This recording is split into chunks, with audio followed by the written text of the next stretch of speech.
One of the biggest things holding drummers back is not lack of skill, it's actually playing too much.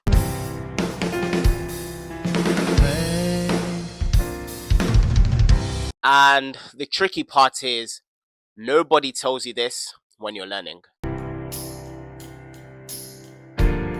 Most of us learned drums alone, so practicing fast became the proof we were improving. Let's take social media for example. We've now seen that every drummer can chop, right? And social media actually encourages it. And social media, for some reason, rewards chops. Chops are now getting, over 1 million, views. Or if you're not getting 1 million, it's probably, 100K plus and whatnot. But I actually notice how, when it comes to, playing in the pocket, you now start to see that it actually gets less attention. People are afraid of the fact that you're going to sound boring. That's why a lot of the time we practice things that are not essentially going to help us, pay the bills. You've heard the phrase pocket pays bills, right? And chops get you props. Wait, what? Chops get you props? I think that's how you say it, right? But if that's how you say it, then, or if I'm saying it incorrectly, then please let me know in the comments below. And it's mad because practicing chops is essentially equal to wanting to prove that you're good. It's now got to a point where we're now doing competitions on like who can do or who can take the best, gap for an intro, for an outro, and whatnot. When sometimes even the song itself doesn't require that, you know? And I often wonder why.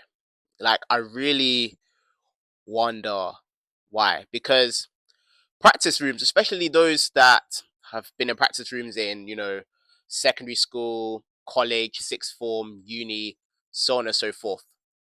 A lot of the time, we don't utilize those practice rooms effectively. We utilize in practice rooms just to, shed for like 1 hour straight. But when it comes to playing a simple groove, we kind of last 1 minute. And the truth is, I completely understand. I was once there too. I was there, you know, practicing, chops, to shed tracks, to, your Kaz Rodriguez tracks, your free drumless tracks, wherever you get your drumless tracks from. I was once there, and I'm sure any other non-drummer can say the same thing. Bassists, guitarists, keys players practicing your lines and whatnot. And I get it. I understand because you want to improve your arsenal. You don't want to overuse the same riff or signatures over and over again because it gets boring. I get it. I completely understand. But it gets to a point where you now have to kind of take a step back and think to yourself, what are people gonna look at me and think of me as a musician or as a drummer? Are they gonna look at me and say, "Oh yeah, he's a drummer that does bare chops," or are they gonna look at me, or if they're gonna look at you and say, "Oh, you're the drummer that can hold a steady groove?" If I give you, you know, this chart, I know you're not gonna, deviate from it. Or I'm gonna give you this song, so I need to record some drums on it. You've got the reference there. Use that as the reference, but obviously add your own feel to it. But don't deviate too much. Don't take away from, the song slash record, if that makes sense. Drumming isn't about expression first. It's about responsibility. And you have to remember that music has hierarchy. Groove, or let's say your groove has to support the message.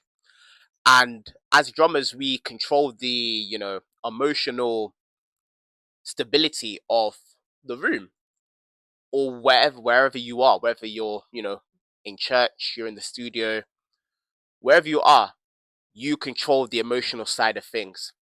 You set the pace, you set the tone. Especially in worship, people aren't listening to the drums. When people hear music, People want to be able to, move to the music, especially when it comes to drum solos, especially during worship. We're very quick to do. You know what I'm saying? Like, I get it. I get it. I've been there too. I'm not gonna stand here and say that, you know, I've never been there. Guys that are close to me, yes, those that are watching and you see my journey, I've been like that. And it's not an easy phase to come out of, familiarity, sorry to say. And especially in worship, I've also learned how to, not just read the room, but to also ask yourself, does this moment need me? And the answer is no, it doesn't need you. Some moments require you to just stay back. There are some moments where you have to go at it, depending on, the atmosphere, depending on even who you're ministering with, because that also plays a massive factor.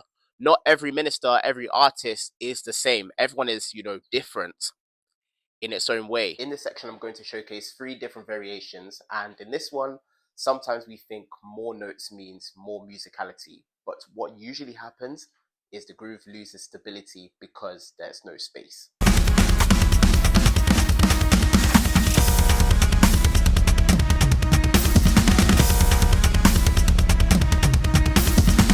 Now, this is variation number 2, where you will notice how the groove is still interesting, but the drummer isn't filling every gap. There's intention behind every note. And here is variation number 3, and this is where maturity shows up.